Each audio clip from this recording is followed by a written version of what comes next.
Climbing Simulator 2016. Marvelous.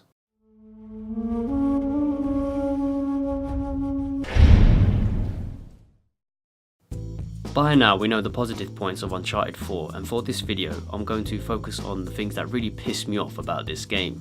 The goddamn climbing segment. The amount of climbing you have to do in this game is absurd and not enjoyable in the slightest. It's not the climbing per se, but mostly the amount of climbing you have to do coupled with the duration of these segments that really pissed me off. Throughout the first half of the campaign, I was expecting the climbing sections to calm down a little to make space for the action sequences. Especially after that god-awful Scotland section, which just seemed to drag for no reason other than to establish Sam's character a bit more.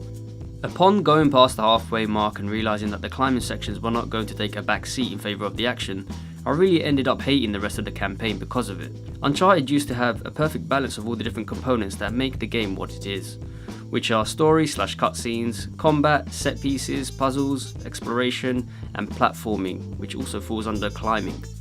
But what this game does is extend the amount of time spent in the climbing and exploration sections, which include more climbing.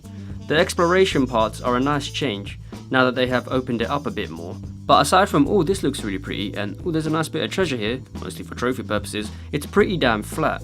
There's no real incentive to explore other than the 2 points I just mentioned.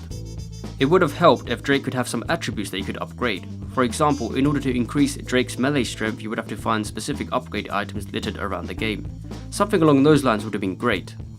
Sam was a weak character and just felt shoehorned into the whole game. You never really trust him and comes off as a snob.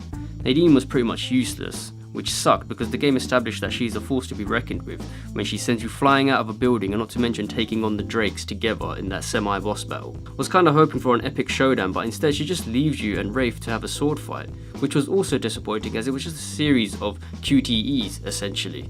I felt like the game elongated those climbing and exploration sections to pad the game out to meet a quota. Check it out, our game will take about 15 hours to complete, but you will mostly be climbing. Have fun. Which is a shame because the game gets everything else spot on, especially the story. It's easily one of the best narrative driven experiences to have this year, and to be honest, the story was the only thing that dragged me through the whole campaign.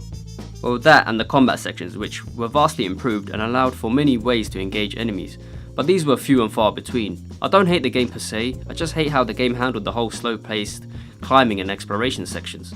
I believe the Last of Us team worked on this Uncharted, and it really shows in a positive and negative way. With Uncharted and Last of Us being two different games, you can't fully incorporate one game's formula into another. The Last of Us is a fantastic game, one of the best I've ever played even. But trying to make Uncharted somewhat like The Last of Us in terms of, in this instant, pacing, really doesn't work. I definitely would say check it out if it's cheap, or you can rent it, or even borrow it off a friend. It's not worth keeping this one. Is Uncharted 4 the biggest disappointment of 2016 so far? You're an odd duck, aren't you?